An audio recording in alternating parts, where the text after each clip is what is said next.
Hey guys, I'm Tom the Tech Chap. This is the brand new BMW iX3. We've seen concepts and visions and teases for the last 5 years, and this is the first Neue Klasse car since 1961. This represents a new era for BMW. I'm here in Germany and they've given me very special access, not just to the new car, but also the old car and some of the executives and designers and people who've brought this from basically paper to life. So this is gonna be a really special video. So sit down, grab your popcorn, and let's talk about the new BMW.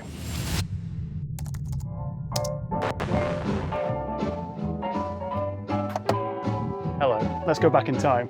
This is a shift from the 2025 Neue Klasse. This is the original, one of the originals, back from the early 1960s. I think this belongs, it's not like Indiana Jones, this belongs in a museum. This is gorgeous though, look at the wheel. Wood trim, leather seats. I feel like I should be smoking a cigarette. Gorgeous, iconic, and the car's quite nice as well. But let's fast forward 60 years. This is the BMW iX3. It's the first in their new class, or Neue Klasse. It's done. You can pre-order one right now. And this is a really, really big deal for the company. But before we get to the price, the performance, the range, the charging, the tech, we have to talk about the design. And I want to know what you make of this, but before you leave a comment saying I love it or I hate it, just wait till the end of the video, then let me know what you think.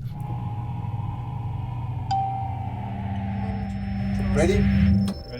The crazy thing is though, as part of this first look of the iX3, I've been given access to the secret halls of BMW design and also the team, including Oliver Heilmer, who is, let me get this right, head of BMW Compact Class, Neue Klasse, and BMW M.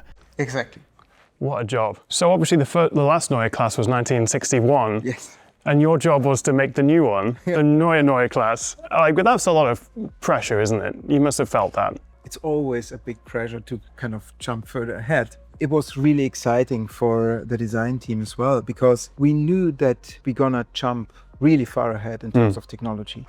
And Neue Klasse is quite a promise, right? You have to fulfill. What we did is to really look closer into the past in order to trying to not predict but understand the future. And what you find here are some cues, some details where you're gonna see the connection between the first Neue Klasse from 61 and our new BMW. You see this little highlight there, right? This is this kind of emphasis on, let's say, the corners of the hood. It creates a certain dynamic, even though the car is standing still. It's pretty close to that what BMW has been doing in the 60s with Neue Klasse. I noticed the chrome is gone, lights are in. So we replaced chrome with light. I like that. We integrated the radar seamlessly into the front. We kept our iconic four-eyed view, which is really recognizable. So in terms of the feedback from the community, customers, you're never going to please everyone. How do you take on feedback or negativity? The biggest mistake you can do is kind of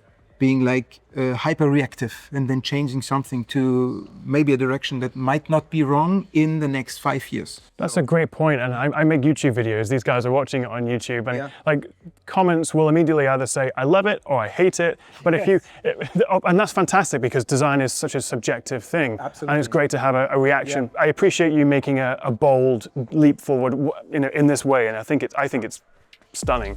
But of course, this is bigger than just one man, so Oliver very kindly introduced me to some of the team who brought this iX3 to life. I need a studio like this. This is fantastic. Can we talk about these sketches? Oh my goodness. So basically, when we started in design, the first contact is somehow, it's really still pen to paper. And with the Neue Klasse, we somehow wanted to give the brand a new feeling. So I think if you look at the, for instance, this front quarter here, you can see that the whole car is very, let's say, clean. It's the face of the car. It's this new kidneys that we're showing in a new proportion and a new technology with light. And similarly, we also want to say in the rear, we didn't want that the tail lamps should somehow look like normal tail lamps. They should also somehow convey or communicate sort of future BMW. And therefore, we have a similar proportion like we do in the front. It's something that's very sort of horizontal, very much like showing the width of the car. It's good that if people are reacting to your design, that means basically that you spark some sort of emotion in them.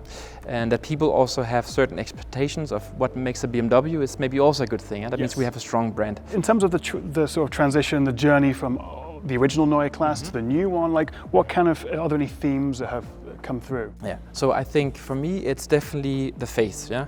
So that the idea that you combine, you know, basically the light and the kidneys in one unit, even though these kidneys are showing definitely something that's very future-oriented, if you look a bit closer, you see they actually have some 3D in them. They do, there's depth to it. There's depth to it. Yes. And this is something that was also very important in design process, as we, you know, we still want to, you know, give this sort of, you know, some elements of the car should still be precious, you know, it shouldn't just be all future and, you know, aero. Minimalist, yes, I like that. And that's an element of that. And then of course I think also just like the basic, let's say, feeling of the car, that you have something that's, it's doing a lot with not so much, yeah? So there's not so many lines on the car actually, yeah? When we make a line on the car, we really need to be sure, does the line have a reason, you know? Does it make sense? You have to really think the design through.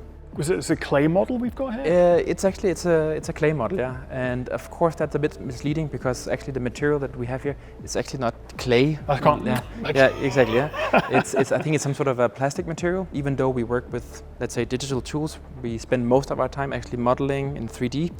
Every now and then you need to somehow see what you have on the screen sort of is looking good in the real world. I think people will enjoy the slightly more reasonable sized kidneys. Yeah, yeah, and I mean, it's such an iconic look, but yeah, there's a reason behind that, because here we're talking about a car that's obviously electrified, and so, you know, the need to suck in air is less. So basically, the air that we need is actually happening down there.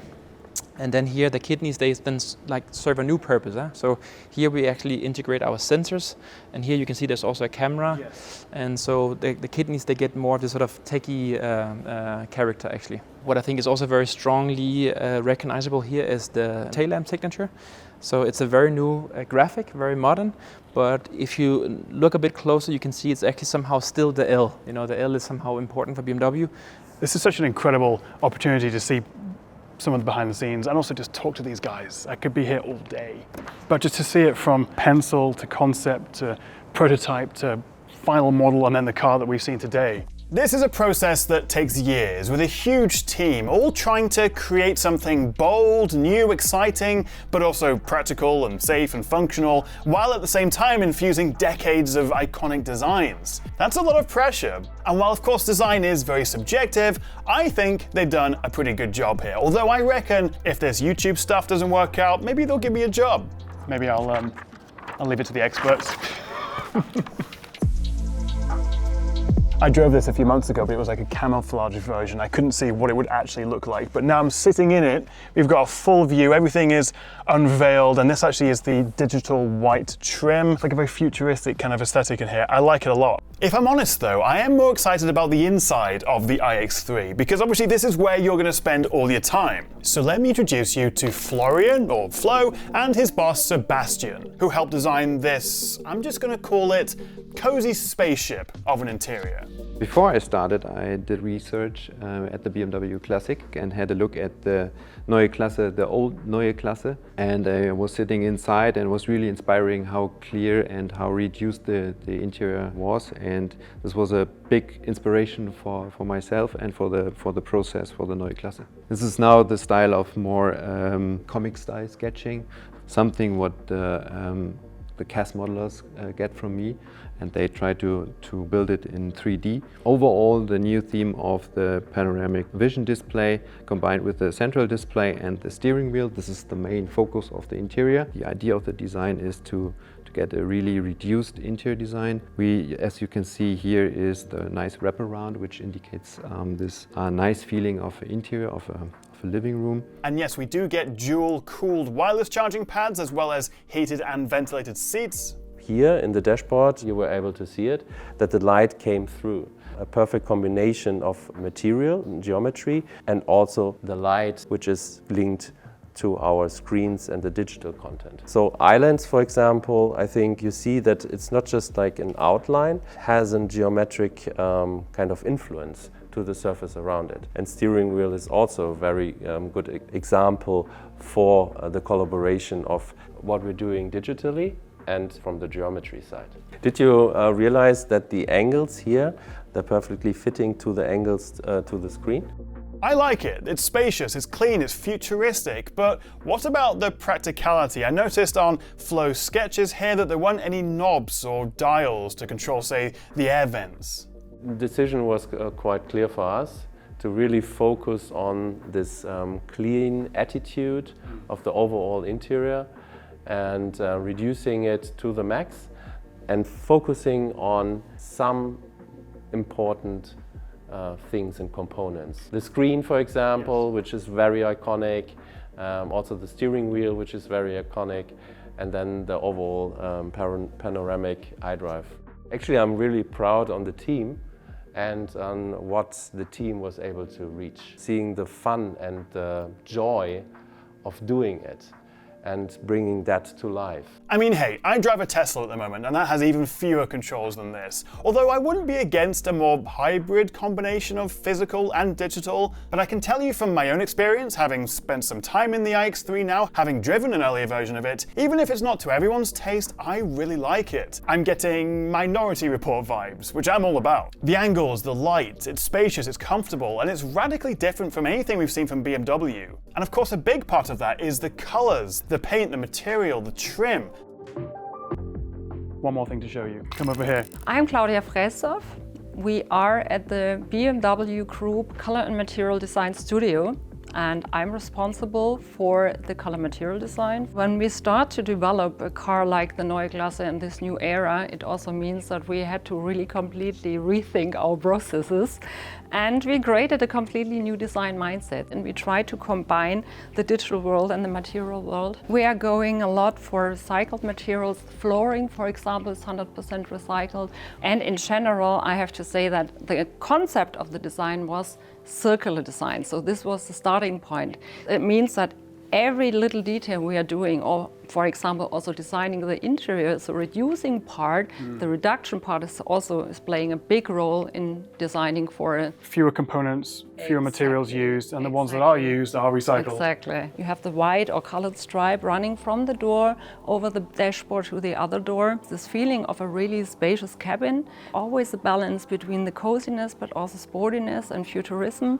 So I think we balance it out very well, but this only works if you really work in a very collaborative way together. My favorite trim color combination is the ocean wave blue exterior color and the white interior color. So for me, the typical BMW colors. So it's also very elegant. It's also Tech Chat blue, I think. There's a nice, I think BMW took inspiration from my YouTube channel.